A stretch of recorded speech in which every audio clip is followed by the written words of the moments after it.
sedekah subuh. Sedekah subuh, kenapa saya berkata sedekah subuh? Bukan berarti tidak boleh sedekah di waktu yang lain.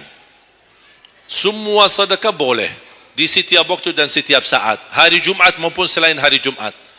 Tapi sedekah subuh itu termasuk sedekah yang terbaik. Kenapa? Bukan kata saya, tapi kata Rasulullah sallallahu alaihi wasallam. Setiap waktu subuh Allah turunkan malaikat, tugasnya mendoakan orang yang bersedekah subuh hari. Allahumma a'ti munfiqan khalafa. Ya Allah, ganti yang lebih baik bagi orang yang infak di subuh hari.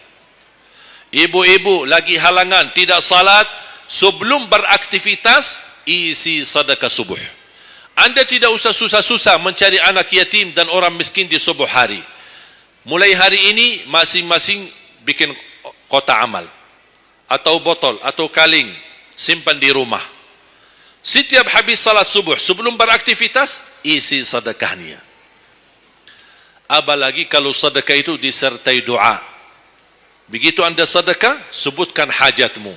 Ya Allah, dengan berkah sedekah ini, ya Allah, saya ingin nikah. Mudahkan jodoh. Nikah lagi juga boleh doa, tidak apa-apa. Ada yang sedang melamar kerjaan, Anda isi, wallahi dahsyat, amalan ini wallahi dahsyat, manfaatnya banyak untuk menyembuh penyakit, menabulkan hajat, memudahkan urusan, dan tidak pernah saya sampaikan amalan ini, semua alhamdulillah berhasil mendapatkan hajatnya. Begitu Anda isi, doa. Ya Allah, dengan berkah sedekah ini, mudahkan lamaran kerjaan saya. Ya Allah, dengan berkah sedekah ini, mohon titipkan pahalanya untuk kedua orang tua saya. Kalau ada yang merasa dirinya suka marah, suka emosi, ya Allah, dengan berkah sedekah ini, tenangkan hati dan jiwa saya, agar tidak emosi lagi. Ya Allah, dengan berkah sedekah ini, karuniai kepada aku anak penghafal Al-Quran. Bu, jemaah sekalian, saya berkeluarga 12 bersaudara, timnas. Dan kami memang sudah disusun satu lusin, 12 ini mempersiapkan kalau timnas kita belum mampu membawa juara, insyaAllah kami sekeluarga siap mengganti timnas. Alhamdulillah, dari saudara saya 12 ini 10 penghafal Al-Quran. Tapi orang tua saya awam. Percaya enggak? Orang tua saya bukan ulama, bukan kiai, bukan ustaz. Ayah saya belajar kelas 3 SD. Ibu saya tidak pernah masuk sekolah sama sekali. Sampai usia 40 tahun masih buta huruf, tidak bisa baca Quran. Tapi Allah berikan karunia keturunan penghafal Al-Quran. Berkat apa? Salat mereka dan sedekah mereka, termasuk doa. Itu berjuangan mereka. Alhamdulillah, sekarang ayah saya, ibu saya penghafal Al-Quran, yang jadi gurunya anaknya sendiri. Sekarang di Indonesia saya bawa 5 adik saya dan ditugaskan menjadi imam tarawih. Saya bawa mereka pindah dari Arab kemari. Ada 5. Yang perempuan sudah dinikahkan sama orang Indonesia, orang Jakarta. Dan saya dorong adik saya yang perempuan untuk menghafalkan suaminya biar jadi penghafal Quran. Yang 4 laki-laki, ada yang 2 bawa istrinya masing-masing dari Arab, yang 2 lagi saya nikahkan di Indonesia sama orang Indonesia. Ada 1 sama orang Sunda, 1 sama orang Lombok. Jangan khawatir Bu, masih ada lagi. Bahkan saya dorong adik-adik saya semua wajib nikah 4. Masing-masing 4 istri. Kenapa? Supaya banyak keturunan. Kalau bisa setiap satu istri 12, satu lusin. Masya Allah, luar biasa. Mengapa? Karena kita punya perjuangan yang masih panjang. Cita-cita saya mencetak 1 juta penghafal Al-Quran di Indonesia. Ketika saya datangkan adik saya tugaskan sama mereka dan tegas. Kalau kalian datang hanya mau berhiburan, pulang. Kalian di sini untuk bersama-sama memperjuangkan untuk mencetak 1 juta penghafal Al-Quran. Dan alhamdulillah program ini sudah jalan. Dan kita terus memperjuangkan. Dan saya harap semua jamaah insyaAllah berkenan terlibat dalam program ini. Cita-cita saya, semua masjid se-Indonesia insyaAllah diimami imam penghafal Al-Quran 30 juz. Bahkan lebih hebat lagi cita-cita saya.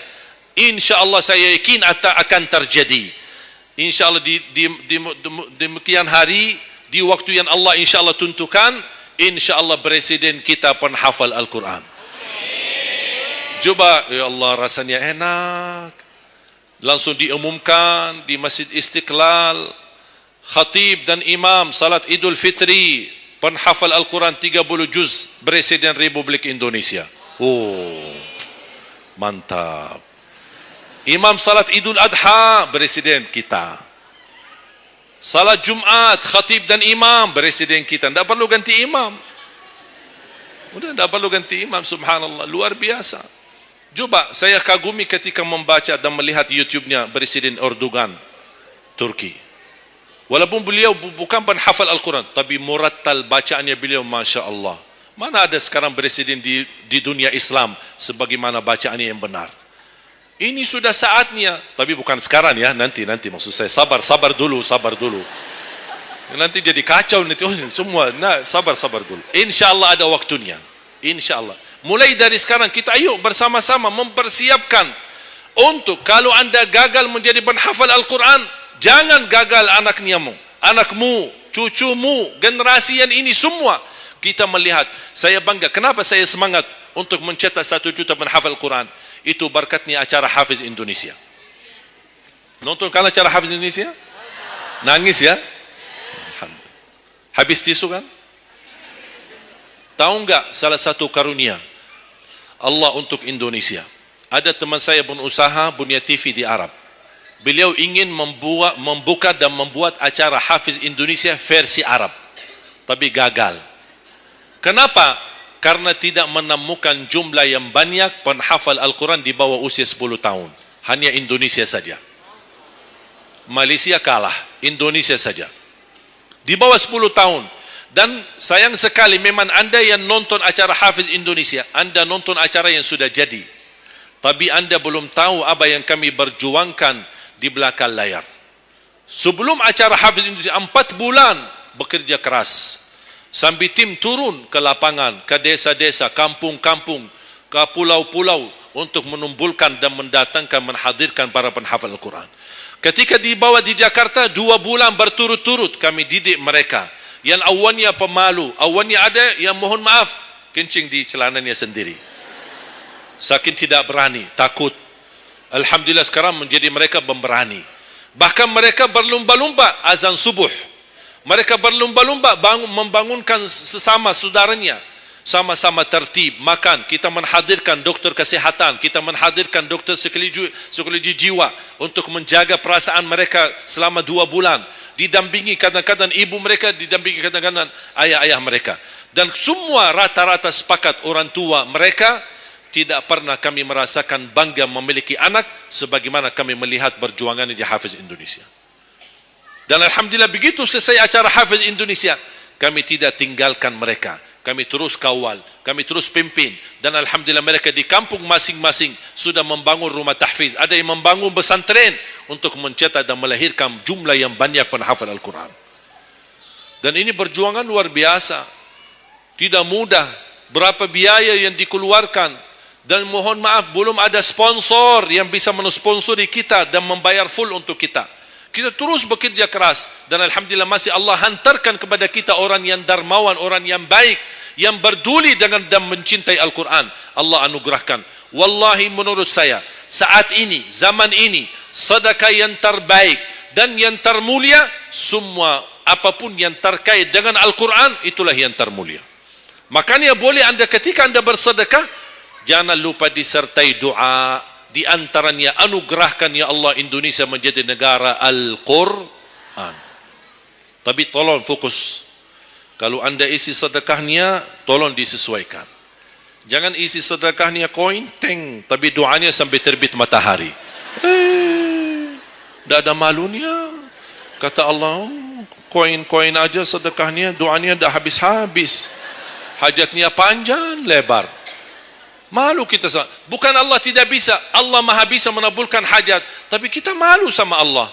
Kok cuma bikin teng, ya Allah, ya Allah, ya Allah, panjang. Fokus. Kalau usulan saya, 1 sedekah, 1 hajat. 1 sedekah, 1 hajat. Dan insya Allah akan anda melihat manfaatnya. Mudah-mudahan semua yang hadir insya-Allah menjadi keluarga besar 1 juta penghafal Al-Quran. 1 juta mencetak penghafal Al-Quran. 1 juta keluarga Al-Quran yang insya-Allah akan membangun generasi baru yang membawa Indonesia menjadi baldatun tayyibatun wa rabbun ghafur, dan di masa yang akan datang insya-Allah Indonesia menjadi lebih baik. Amin ya rabbal alamin. Barakallahu fikum. Terima kasih, semoga bermanfaat. Kurang lebihnya mohon maaf. Mungkin ada panitia ingin menyampaikan selanjutnya.